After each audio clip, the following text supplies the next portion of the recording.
ملا علی قاری کے الفاظ ہیں، آپ فرماتے ہیں وَأَسْلَمَ يَوْمَ وَفَاتِهِ 20,000 مِنَ الْكُفَّارِ، کہ جس دن امام احمد بن حنبل کا انتقال ہوا ہے اس روز 20,000 کافروں نے اسلام قبول کر لیا۔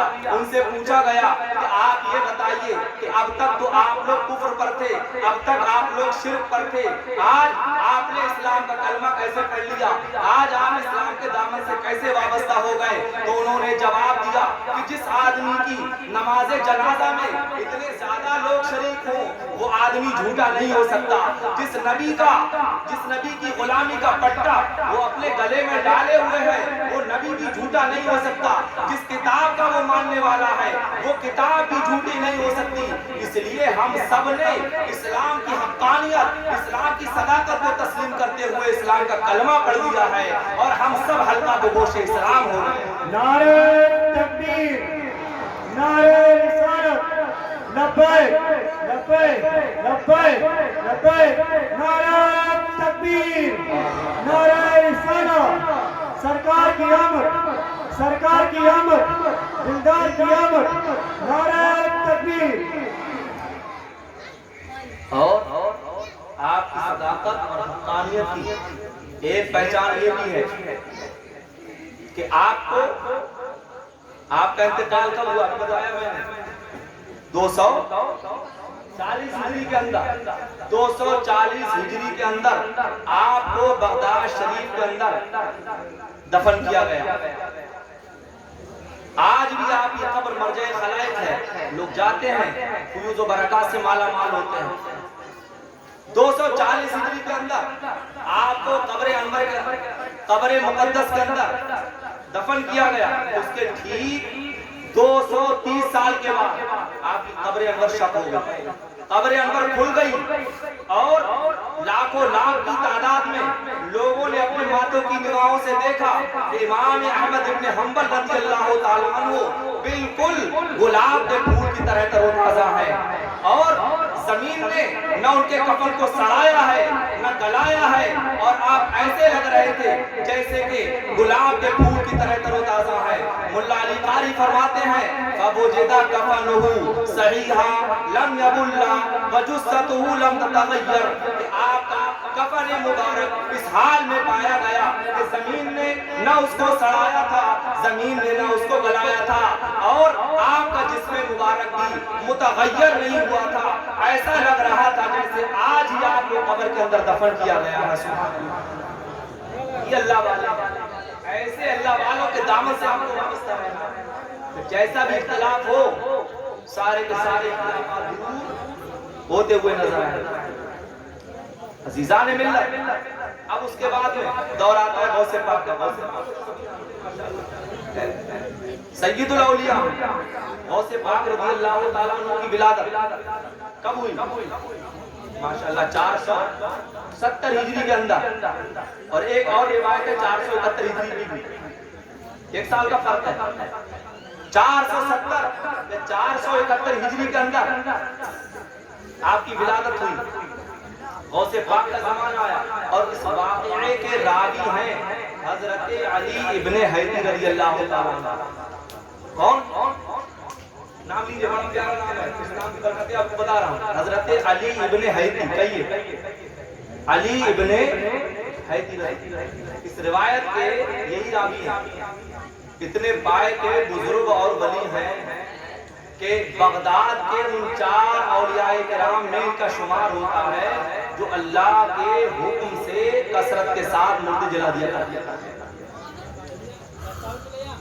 اور اتنے پائے کے بزرگ اور ولی ہیں کہ حیات الحیوان للدمیر یہ کتاب ہے، اس میں لکھا ہوا ہے کہ اگر کوئی مصیبت زدہ انسان اگر ان کا نام ادب و احترام سے لے لے تو اللہ تبارک و تعالیٰ اس کی مصیبت کو فوراً دور فرما دیتا ہے۔ اتنے پائے کے بزرگ اور ولی ہیں، وہی اس واقعے کے راوی ہیں، اور یہ واقعہ بہجت الاسرار شریف میں ہے، اور بہجت الاسرار شریف وہ معتبر اور مستند کتاب ہے کہ غوث اعظم رضی اللہ تعالیٰ عنہ کی سیرت طیبہ پر اتنی معتمد اور مستند کتاب لکھی نہیں گئی۔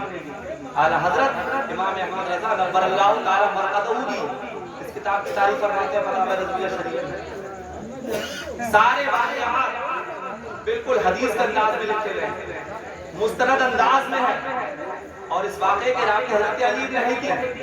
تو بتائیے کہ بیان کرنے والا جتنا معتبر ہوگا اس کی بتائی ہوئی کئی بات اتنی معتبر ہوگی. راوی جتنا مستند ہوگا اس کی روایت بھی اتنی مستند ہوگی. تو حضرت علی بن حدی رضی اللہ تعالیٰ عنہ فرماتے ہیں کہ ایک مرتبہ میں بغداد شریف کے قبرستان میں زیارت کے لیے گیا غوث پاک رضی اللہ تعالیٰ عنہ کے ساتھ. کہاں گیا؟ قبرستان. فرماتے ہیں غوث پاک گئے قبرستان میں. پہلے الگ الگ قبروں پر حاضری دیتے رہے. سب سے لاسٹ میں، سب سے اخیر میں حضرت امام احمد بن حنبل کی قبر پر پہنچے. ان کی قبر پر امام احمد بن حنبل کی قبر پر پہنچے. کافی دیر تک گردن جھکائے فاتحہ پڑھتے رہے. اب اس کے بعد میں حضرت علی بن حدی رضی اللہ تعالیٰ عنہ فرماتے ہیں کہ میں نے اپنے ماتھے کی نگاہوں سے دیکھا کہ حضرت امام احمد بن حنبل رضی اللہ تعالیٰ عنہ اپنی قبر انور سے باہر نکل آئے اور غوث پاک کو اپنے گلے سے لگا لیا اور ایک جبہ عطا فرمایا. ان کے الفاظ یہ ہیں فخرج من قبره وضم الشیخ عبد القادر الى صدره والبسه خلاطا. کہ شیخ امام احمد بن حنبل اپنی قبر انور سے باہر نکل آئے، غوث پاک کو اپنے گلے سے لگا لیا اور اپنا جبہ بھی عطا فرمایا. اور جبہ عطا فرمانے کے بعد میں صرف یہی نہیں بلکہ امام احمد بن حنبل نے کہا اے عبد القادر، اللہ تبارک و تعالی تجھ کو علم اور ولایت کے اس مقام پر فائز کرنے والا ہے کہ میرے جیسا امام بھی اعلان کر رہا ہے کہ میں تیرے علم کا محتاج ہو جاؤں گا. انی افتقر الیک فی علم الشریعت والطریقت والحال. اے عبد القادر، اللہ تجھے ولایت کا وہ مرتبہ دینے والا ہے کہ میرے جیسا امام بھی اعلان کر رہا ہے کہ میں تیرے علم شریعت کا بھی محتاج ہو جاؤں گا، تیرے علم طریقت کا بھی محتاج ہو جاؤں گا، تیرے علم حال کا بھی محتاج ہو جاؤں گا. یہ کون فرما رہا ہے؟ امام احمد بن حنبل غوث پاک کے بارے میں. اگر کوئی بھی اختلاف پیدا ہو ایسے صالحین کے دامن سے وابستہ ہو جائیے، آپ کے سارے اختلافات دور ہوتے ہوئے نظر آتے ہیں. آج قبروں کی زیارت پر بڑا واویلا مچایا جاتا ہے، چاہے اس شکل میں قبر ہو اور چاہے اس شکل میں قبر ہو. ہیں قبریں بطور ادب و احترام سے مزار شریف کہتے ہیں اور عام لوگوں کی ہوتی تو اسے قبر کہتے ہیں. آج زیارت قبور پر بڑی کہا سنی ہوتی ہے، طرح طرح کے اعتراضات لگائے جاتے ہیں اور ان کے اعتراضات میں کہیں نہ کہیں پر تھوڑی بہت سچائی بھی ہوتی ہے اور وہ سچائی اس وجہ سے ہوتی ہے کہ ہم غلطی کرتے ہیں. قبروں پر کیسے جانا چاہیے، کیسے حاضری دینا چاہیے، وہ صحیح والا طریقہ ہم اختیار نہیں کرتے ہیں. اس وجہ سے غیر ہم پر اعتراض کرتے ہیں. لیکن زیارت قبور کا مسئلہ یہ کوئی نیا مسئلہ نہیں ہے. میں نے جو بھی بیان کیا اس بیان سے پتا چلا کہ سرکار غوث پاک نے امام احمد بن حنبل کی قبر پر حاضری دی ہے. ناجائز و حرام نہیں ہے، لیکن کچھ لوگ شرک، ناجائز، حرام، بدعت وغیرہ کے نعرے دیتے ہیں. یہ مسئلہ کوئی نیا مسئلہ نہیں ہے اور صرف غوث پاک نے نہیں بلکہ ہمارے اور آپ کے آقا جناب محمد رسول اللہ صلی اللہ علیہ وسلم نے بھی اپنی والدہ ماجدہ کی قبر پر حاضری دی ہے. ایک مرتبہ حضور صلی اللہ تعالی علیہ وسلم مقام ابوا سے گزر رہے تھے جہاں پر آپ کی والدہ دفن تھی. آپ کے دل میں شوق پیدا ہوا، خیال آیا کہ والدہ ماجدہ کی قبر بغل میں ہے، چلو اس پر حاضری دے دی جائے. ابھی آپ کے دل میں یہ خیال پیدا ہوا، خیال آیا کہ اتنے میں سدرہ کے مکین حضرت جبریل امین بارگاہ رسالت میں حاضر ہو گئے اور عرض کیا یا رسول اللہ صلی اللہ علیہ وسلم اگر آپ اپنی والدہ کی قبر پر چلنا چاہتے ہیں تو چلیے میں بھی آپ کے ساتھ چلتا ہوں. سبحان اللہ سبحان اللہ. پیارے آقا صلی اللہ علیہ وسلم اپنی والدہ ماجدہ کی قبر پر پہنچے. حضرت جبریل امین واپس. ابھی حضور علیہ السلام کے دل میں خیال پیدا ہوا, خیال آیا کہ ہاتھ اٹھا کر کے والدہ ماجدہ کے لیے دعا کریں کہ جبریل امین پھر بارگاہ رسالت میں حاضر ہو گئے اور عرض کرنے لگے یا رسول اللہ علیہ السلام اللہ تبارک و تعالی آپ کو ہاتھ اٹھانے کی اجازت نہیں دیتی. کیا فرمایا؟ ہاتھ اٹھانے کی اجازت. حساس القبرہ میں یہ روایت ہے, علامہ جلال الدین سیوطی رحمۃ اللہ علیہ کی. فرمایا ہاتھ اٹھانے کی اجازت نہیں دیتا. اس اتنے واقعے کو پڑھنے کے بعد کچھ لوگ گمراہ ہو گئے اور جو پہلے سے گمراہ تھے وہ گمراہی کے دلدل میں اور زیادہ بھٹکنے لگے. انہوں نے معاذ اللہ سرکار معاذ اللہ یہ نتیجہ نکالا, یہ رزلٹ نکالا کہ حضور کی والدہ ماجدہ معاذ اللہ مشرکہ تھی, اس لیے حضور کو ہاتھ اٹھانے سے روک دیا گیا. لیکن پیارے اسلامی بھائیوں بات یہ نہیں ہے جہاں حضرت علامہ جلال الدین سیوطی رحمۃ اللہ علیہ نے اس واقعے کو نقل کیا ہے, وہیں پر اس کا بہت ہی ایمان افروز جواب بھی عنایت فرمایا ہے. جواب سنو, آپ فرماتے ہیں کہ وہ دور اسلام کا ابتدائی دور تھا. اس وقت مکے کا گوشہ گوشہ, مکے کا چپا چپا سرکار کا دشمن تھا. ہر طرف منافقین پھیلے ہوئے تھے. اس لیے اللہ تبارک و تعالی اگر پیارے آقا صلی اللہ علیہ وسلم اپنی والدہ ماجدہ کی قبر پر ہاتھ اٹھاتے تو منافقین اور کافرین اور مشرکین یہ پروپیگنڈا کرتے کہ نبی کی ماں اس وقت بخشی گئی جبکہ بیٹے نے اپنی ماں کے لیے دعا کی تھی, اور منافقین یہ پروپیگنڈا کرتے. اس لیے اللہ تبارک و تعالیٰ نے یہ ارشاد فرمایا تاکہ کوئی دریدہ دہن اور گستاخ نبی کی شان میں گستاخی نہ کرے.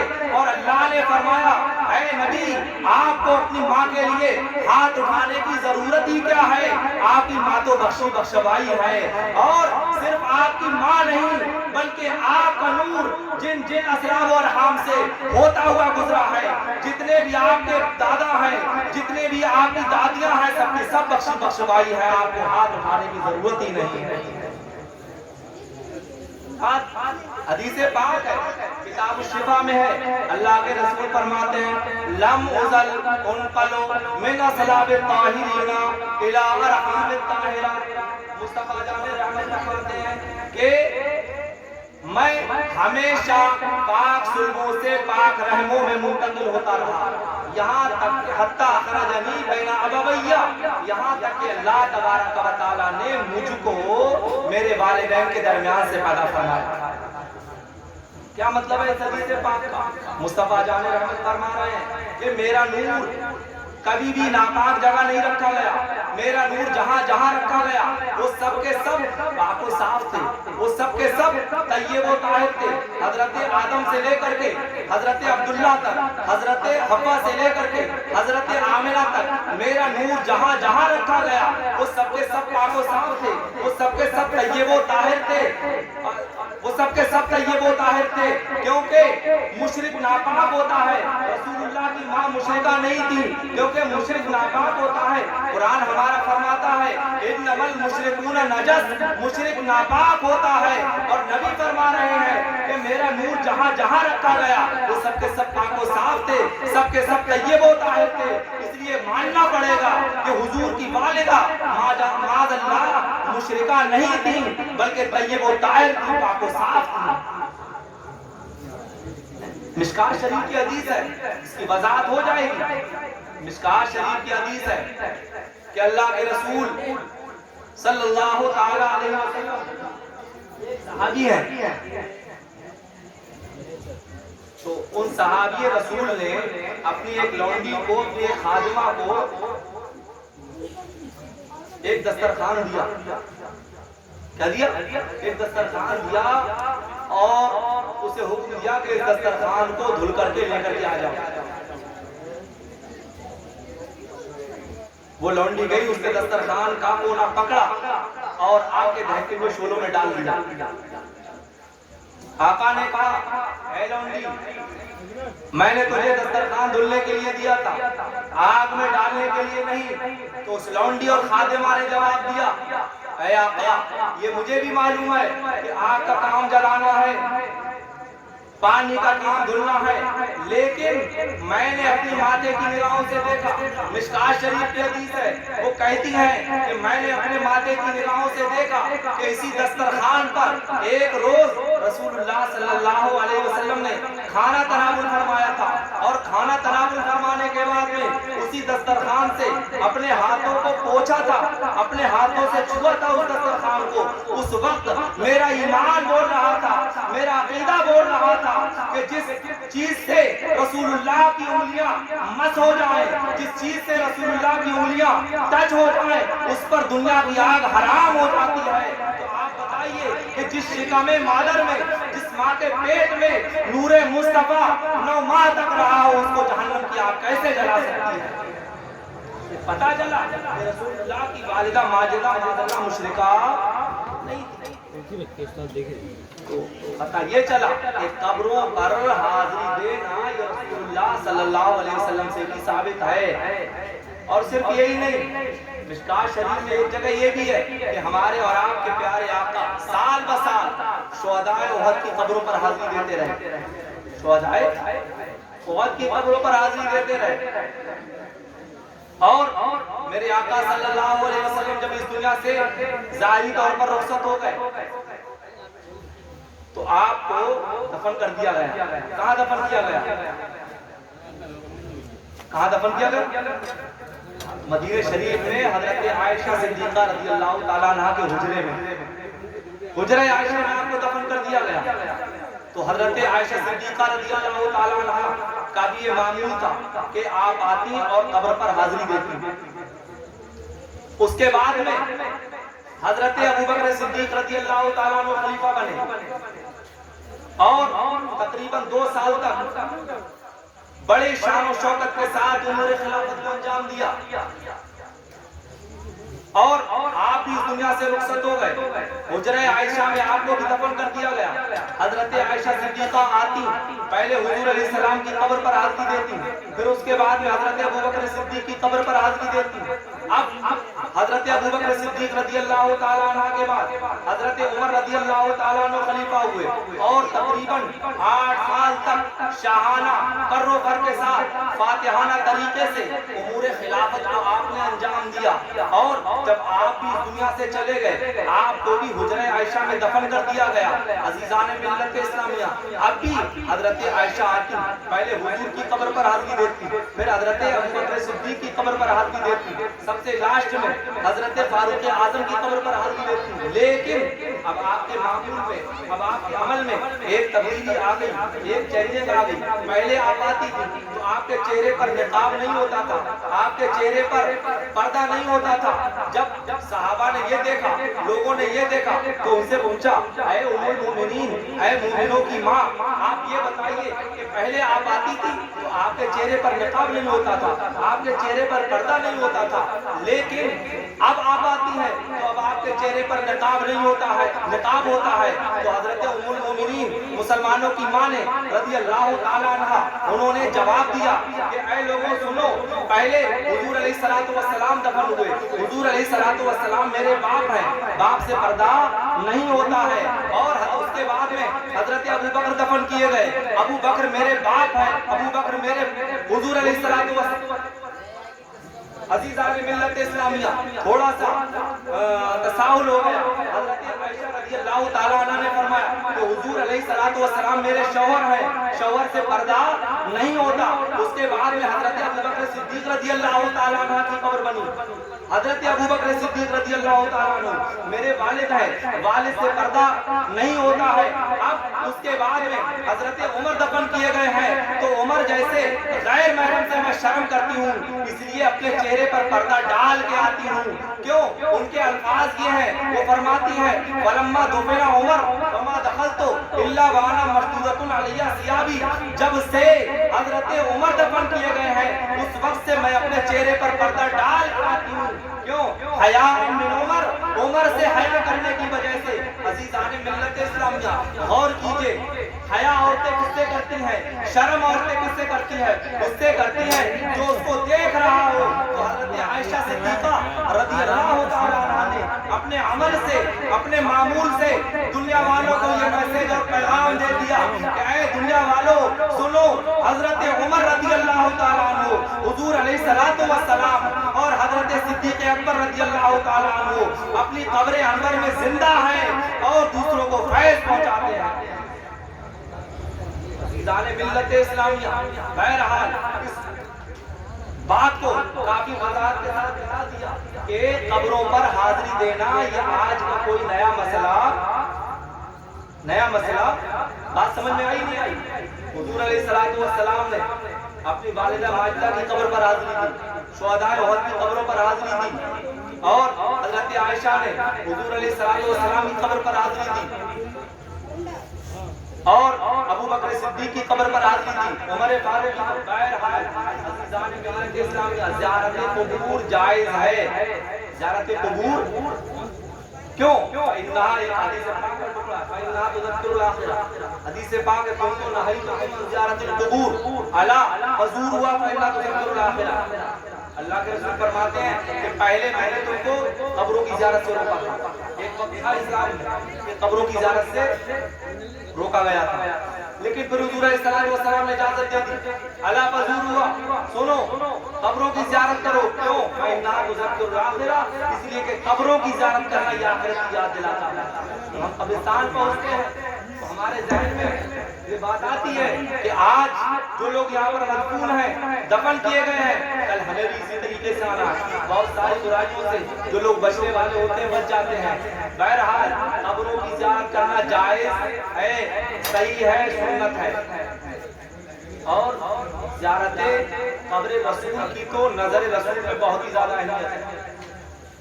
حدیث پاک ہے من زار قبری وجبت لہ شفاعتی، جس نے میری قبر کی زیارت کی اس کے لیے میری شفاعت واجب ہو گئی. حضور علیہ السلام کا فرمان ہے، اور آپ کے فرمان کی شان کیا ہوتی ہے؟ اللہ قرآن میں فرماتا ہے وَمَا يَنْطِقُ عَنِ الْهَوَىٰ إِنْ هُوَ إِلَّا وَحْيٌ يُوحَىٰ. رسول اپنی طرف سے کچھ نہیں بولتے ہیں، وہ وہی بولتے ہیں جو اللہ کا حکم ہوا کرتا ہے. تو زیارت قبر رسول کی نظر رسول میں کتنی اہمیت ہے. آپ لوگوں میں سے کتنے لوگوں نے حج کیا ہوا ہوگا؟ میں نہیں جانتا ہوں. جو حجاج کرام خانہ کعبہ کا حج کیا لیکن ان کے پاس حج کی قبولیت کی کوئی سند ہے کہ ان کا حج مقبول ہو گیا، وہ جنتی ہو گئے؟ اس بات کی کوئی گارنٹی نہیں. حجاج کرام نے خانہ کعبہ کا حج کیا، شفاعت کی گارنٹی نہیں دی گئی. صفا اور مروہ کے درمیان دوڑ لگائی، شفاعت کی گارنٹی نہیں دی گئی. جبل نور اور جبل رحمت پر رو رو کر کے دعائیں مانگی، شفاعت کی گارنٹی نہیں دی گئی. مقام عرفات میں وقوف عرفہ کیا، وقوف مزدلفہ کیا، شفاعت کی گارنٹی نہیں دی گئی.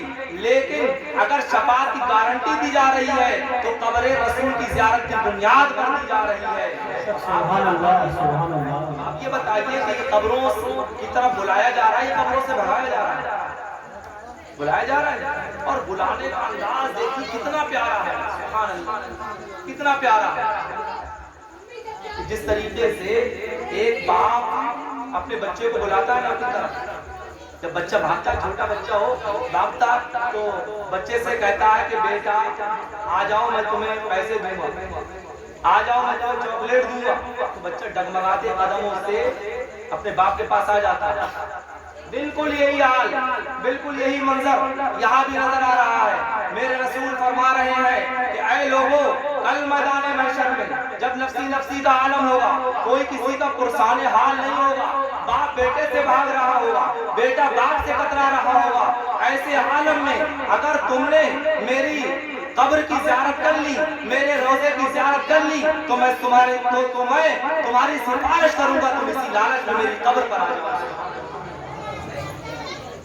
لیکن کچھ لوگ ایسے ہوتے ہیں جو ہمارے سنی صحیح العقیدہ مسلمان بھائیوں کو بڑی جلدی برگلا دیتے ہیں اور برگلانے میں آ بھی جاتے ہیں۔ کیوں؟ اس لیے کہ علم نہیں ہے، علم کی کمی ہے، علم کی کمی کی بنیاد پر غلطی ان کے فریب میں آ جاتا ہے۔ ان کا سب سے بڑا فراڈ، سب سے بڑا مغالطہ یہ ہے کہ وہ چومنے کو پوجنا کہتے ہیں۔ کیا کہتے ہیں؟ چومنے کو، بات سمجھ آ رہی ہے حضرات؟ چومنے کو پوجنا کہتے ہیں، حالانکہ چومنے اور پوجنے میں بہت بڑا فرق ہے۔ پوجنا وہاں بولا جاتا ہے جہاں کسی کو معبود سمجھ کر کے پیشانی جھکائی جاتی ہے، اسے کیا کہتے ہیں؟ پوجنا۔ اور ایک سنی صحیح العقیدہ مسلمان ہر چند اولیاء کرام کا ادب و احترام کرتا ہے، ہر چند ان کے مقام کو اعلیٰ سمجھتا ہے، لیکن ان کو اللہ کی ایک مخلوق سمجھتا ہے، اللہ کا بندہ سمجھتا ہے، ہرگز خدا تصور نہیں کرتا ہے۔ کیونکہ ایک مسلمان کو ماں کی گود میں ہی یہ عقیدہ پلا دیا جاتا ہے کہ اللہ حی ہے، اللہ قیوم ہے، اللہ ہمیشہ سے ہے، اللہ ہمیشہ رہے گا۔ تو جب اللہ زندہ ہے، اللہ ہمیشہ سے اور ہمیشہ رہے گا، تو اس کو موت نہیں آئے گی۔ جب اس کو موت نہیں آئے گی تو اس کے لیے قبر بھی نہیں ہوگی، جب اس کے لیے قبر نہیں ہوگی تو اس کے لیے چادر بھی نہیں ہوگی۔ پتہ یہ چلا کہ ایک سنی صحیح العقیدہ مسلمان ہر چند اولیاء کرام کا ادب و احترام کرتا ہے، لیکن اس کو اللہ نہیں سمجھتا ہے، بلکہ اللہ کی مخلوق سمجھتا ہے، اللہ کا بندہ سمجھتا ہے۔ عقیدے کی صراحت کے باوجود اگر کوئی چومنے اور پوجنے میں فرق نہ کرے تو اس سے بڑا جاہل اور اس سے بڑا گوار کوئی نہیں ہو سکتا۔ چومنا کیا ہے؟ غلاف کعبہ کو بھی چوما جاتا، قرآن کے جزدان کو بھی چوما جاتا۔ ایک باپ شفقت سے، پیار سے اپنے بیٹے کو چومتا، تو کیا یہ چومنے والے سارے کے سارے کافر و مشرک ہو گئے؟ تو پھر دنیا میں مسلمان کون؟ تو چومنا اور ہے پوجنا۔ اگر اور مزید وضاحت چاہتے ہیں تو آؤ تاریخ کی روشنی میں آپ کو بتاتا چلوں اور اپنی تقریر کو آخری مرحلے میں پہنچاؤں۔ تاریخ کا وہ دور دیکھیے کہ جب خانہ کعبہ فتح ہوا تھا تو اس وقت کیا تھا خانہ کعبہ کا حال؟ خانہ کعبہ کے اندر 360 بت رکھے ہوئے تھے۔ یہ تو سنائی ہوگا نا علماء کرام سے، 360 بت رکھے ہوئے تھے۔ بت کیا تھے؟ پتھر تھے نا، پتھر تھے جن کو حضور علیہ السلام نے بڑی بے دردی کے ساتھ اٹھا کر کے حضرت علی کی استعانت سے باہر پھینکوا دیا جب مکہ فتح ہوا۔ لیکن یہی تاریخ ہمیں یہ بھی بتاتی ہے کہ وہیں ایک پتھر اور بھی تھا کہ جس کو رسول اللہ صلی اللہ علیہ وسلم نے بڑے ادب و احترام کے ساتھ خانہ کعبہ میں نصب کر دیا، خانہ کعبہ میں لگا دیا، جس کو مقام ابراہیم کہا جاتا ہے، جس کو چوما جاتا ہے، جس کے پاس جا کر کے مسلمان 2 رکعت نماز پڑھتے ہیں۔ عزیزان ملت اسلامیہ، بتائیے وہ بھی پتھر تھا، وہ بھی پتھر تھے۔ ایک پتھر وہ ہے جس کو بڑی بے دردی کے ساتھ اٹھا کر کے باہر پھینکا جا رہا ہے، ایک پتھر وہ ہے جس کو بڑے ادب و احترام کے ساتھ اسی خانہ کعبہ میں نصب کیا جا رہا ہے۔ ان دونوں کے درمیان فرق کیا ہے؟ تو عزیزان ملت اسلامیہ، فرق یہ ہے کہ وہ پتھر جس کو پوجا گیا اس کو رسول اللہ نے اٹھا کر کے باہر پھینکا دیا، اور جس پتھر کو چوما گیا اس پتھر کو بڑے ہی ادب و احترام کے ساتھ خانہ کعبہ میں نصب فرمایا۔ یہ چلا کہ چومنا اور ہے، پوجنا۔ اللہ اکبر، یا رسول اللہ، زندہ آباد، زندہ آباد، زندہ آباد، زندہ آباد، اللہ اکبر، یا رسول اللہ۔ بات سمجھ میں آ رہی ہے نا؟ کتنا سمجھ میں آیا؟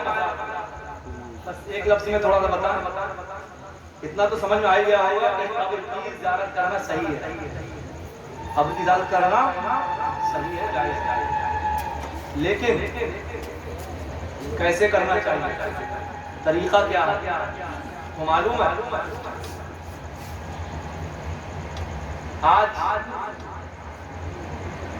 مجدد اعظم اعلیٰ حضرت امام احمد رضا نبر اللہ تعالیٰ مرتبہ مخالفین اعتراض کرتے ہیں اور کہتے ہیں کہ انہوں نے قبر پر سجدہ کرنے کو جائز قرار دے دیا، معاذ اللہ، قبروں کے طواف کو جائز قرار دے دیا۔ یہ کیوں کہتے ہیں؟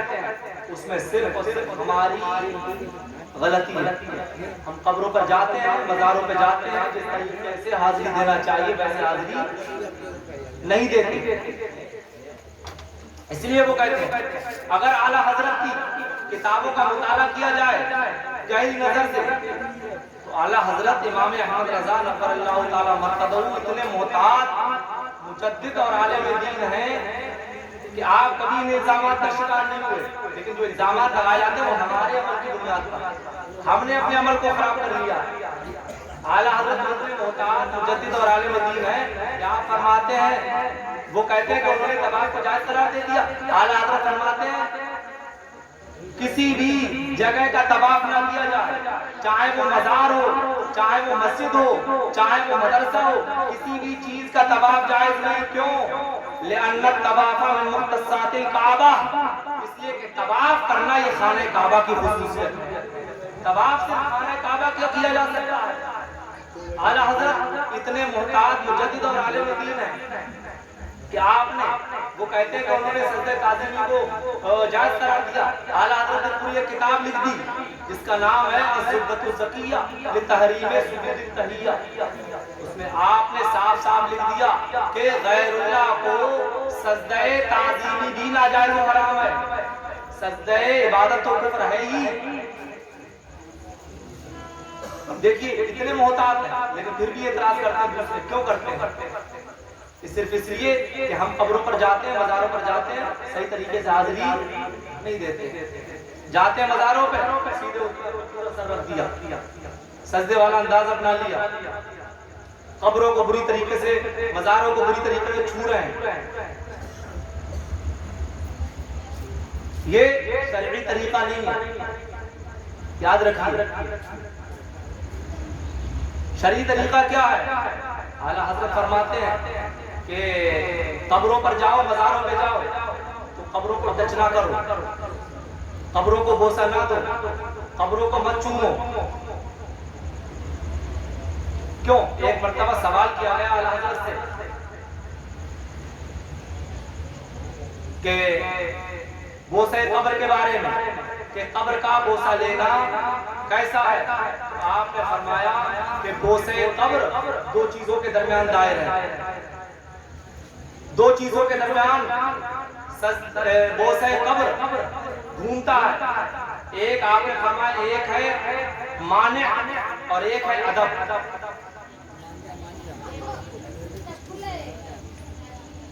ایک ہے دائی، ایک ہے دائی اور ایک ہے مانع۔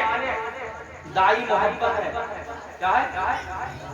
یا یوں سمجھے کہ ایک ہے محبت اور ایک ہے ادب۔ اگر کسی پر جذبہ محبت اتنا غالب ہے، اتنا غالب ہے کہ وہ اپنی محبت کے ہاتھوں مجبور ہے، تو اگر اس نے قبر کا بوسہ لے لیا تو یہ ناجائز و حرام نہیں، اور معنی ادب ہے کہ ادب کا تقاضا یہ ہے کہ قبر کا بوسہ نہ لے، اس کو چھوئے نہ، اس کو ٹچ نہ کرے، اور یہ تصور اور خیال کرے کہ ہمارے ہاں اس لائق نہیں ہے کہ قبر کو چھو سکیں، ہمارے ہونٹ اس لائق نہیں ہے کہ اس قبر کو بوسہ دے سکیں، بلکہ ہمارے ہاتھ بہت ان کے مقابل میں بہت گندے ہیں، لہذا ادب جو ہے مانے ہیں۔ تو عزیزان ملت اسلامیہ، میں عرض یہ کر رہا ہوں کہ اگر کسی نے قبر کا بوسہ لے بھی لیا تو یہ ناجائز و حرام نہیں ہے، اور ناجائز و حرام کیسے ہو سکتا ہے؟ خود اللہ کے رسول صلی اللہ علیہ وسلم کے صحابہ نے قبر رسول کا، روضہ رسول کا بوسہ لیا ہے، اور جس کام کو رسول اللہ کے صحابی کریں وہ ناجائز و حرام ہو، شرک و کفر تو کیا ناجائز و حرام بھی نہیں ہو سکتا۔ حضرت امام احمد بن حنبل کا ذکر شروع میں ہوا، بڑے مجدد ہیں، بڑے زبردست عالم دین ہیں. ان سے ان کے بیٹے جن کا نام حضرت عبداللہ رضی اللہ تعالیٰ عنہ ہے، انہوں نے ایک سوال کیا، ایک استفتاء کیا اپنے ابا سے، اپنے والد محترم سے. فرمایا، کہتے ہیں سال تو ابھی عن الرجل الذي يمس منبر النبي صلی اللہ علیہ وسلم ويقبله ويتبرك منه فكذلك يفعل بقبر النبي صلی اللہ علیہ وسلم فقال لا بأس به. انہوں نے عرض کیا کہ میں نے اپنے باپ سے پوچھا اس شخص کے بارے میں جو منبر رسول کو چھوتا ہے، اس کو بوسہ لیتا ہے، اس کا بوسہ لیتا ہے اور اس سے برکت حاصل کرتا، اور ایسے ہی یہی کام وہ رسول اللہ کی مزار کے ساتھ، رسول اللہ کی قبر کے ساتھ بھی کرتا ہے. کیوں؟ رجاء ثواب اللہ، اللہ سے ثواب حاصل کرنے کی غرض سے. انہوں نے فتویٰ دیا لا باس بھی، اس میں کوئی حرج نہیں ہے، باعث ثواب ہے. عزیزان ملت اسلامیہ، اور یہ کیسے ہو سکتا ہے؟ حضرت بلال رضی اللہ تعالیٰ عنہ جس ذات کو ہم اور آپ سبھی اچھی طریقے سے جانتے ہیں، جب حضور علیہ السلام کا وصال ہو گیا تو حضرت بلال رضی اللہ تعالیٰ عنہ مدینہ منورہ سے شام چلے گئے. کہاں گئے؟ شام چلے گئے، شام تشریف لے گئے. تو جب شام چلے گئے تو کچھ دن کے بعد میں حضور علیہ السلام کا خواب میں دیدار ہو گیا. تو جب دیدار ہوا تو حضور علیہ السلام نے ارشاد فرمایا یا بلال ما ھذہ جفوہ، اے بلال یہ کیا ظلم ہے؟ کیا ابھی تمہارے لیے وقت نہیں آیا کہ تم ملک شام سے چل کر کے میری قبر پر حاضری دو؟ حضرت بلال نے جب یہ خواب دیکھا فوراً تڑپ اٹھے، بیدار ہو گئے. اس لیے کہ حضرت بلال جانتے تھے صحابی رسول تھے، صحابی تھے، وہابی نہیں تھے. ان کا یہ عقیدہ تھا کہ اگر خواب میں رسول اللہ آ جائیں تو رسول اللہ ہی ہوں گے. حدیث پاک ہے من رآنی فی المنام فقد رآنی فإن الشیطان لا یتمثل بی. رسول اللہ فرماتے ہیں جس نے خواب میں مجھ کو دیکھا ہے تو اس نے مجھی کو دیکھا ہے، اس لیے کہ شیطان میری شکل و صورت اختیار نہیں کر سکتا ہے. جب بیدار ہوئے بدن پر کپکپی تاری تھی، گھبراہٹ کے عالم میں تھے، آنکھوں سے آنسو روا تھے. آپ اٹھے، فوراً گھوڑے کو تیار کیا، مہینے کی مسافت ہفتوں میں طے کرتے ہوئے سیدھے مدینہ منورہ پہنچ گئے. مدینہ منورہ پہنچنے کے بعد میں رسول اللہ کے مزار مبارک پر پہنچے، وہاں حاضری دی اور اپنے چہرے کو مزار رسول پر رکھ دیا. اپنے چہرے کو مزار رسول پر رکھ کر کے رگڑ رہے ہیں. عزیزان ملت اسلامیہ، اب آپ دیکھیے حضرت بلال کون ہے؟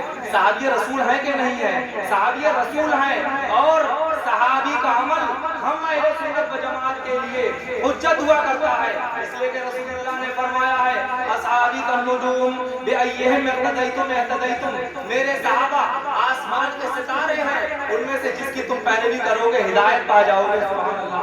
تو ہم حضرت بلال کی پیروی کر رہے ہیں، اور یہ عمل، یہ کام حضرت بلال نے ایک تو نہیں بلکہ بہت سارے صحابہ کے سامنے کیا. کسی صحابی نے اعتراض نہیں کیا، صحابہ خاموش رہے. صحابہ کا خاموش رہنا ایسے موقع پر ہمارے لیے حجت اور دلیل ہے. پتہ یہ چلا کہ قبر رسول ہو، چاہے اولیاء کرام کی قبریں ہوں، ان کی زیارت کرنا، ان کا بوسہ لینا یہ ناجائز و حرام نہیں ہے، بلکہ جائز ہے، درست ہے اور صحیح ہے. عزیزان ملت اسلامیہ، قبروں پر حاضری دیں، مزاروں پر حاضری دیں، لیکن ادب کے طریقے سے. اعلیٰ حضرت نے فرمایا کہ جب مزاروں پر حاضری دینے جائیں تو 4 ہاتھ کے فاصلے سے فاتحہ پڑھیں. کتنے ہاتھ سے کرتے ہیں ہم ایسا؟ بتائیے. جائیں آپ ادب و احترام کے ساتھ فاتحہ پڑھیں.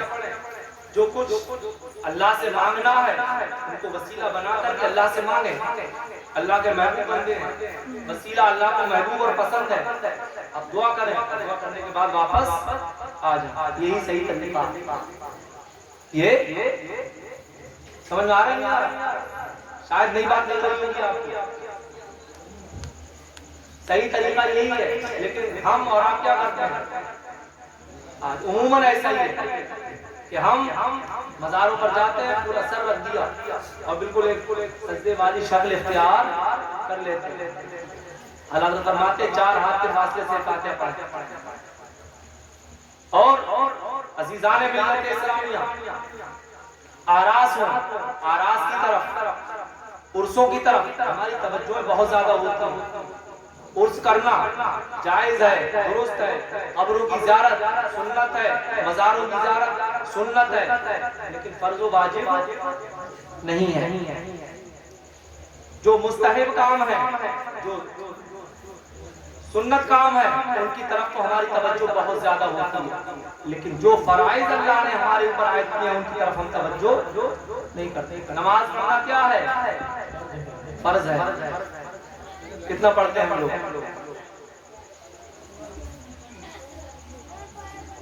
کتنے ٹائم کی پڑھنا فرض ہے؟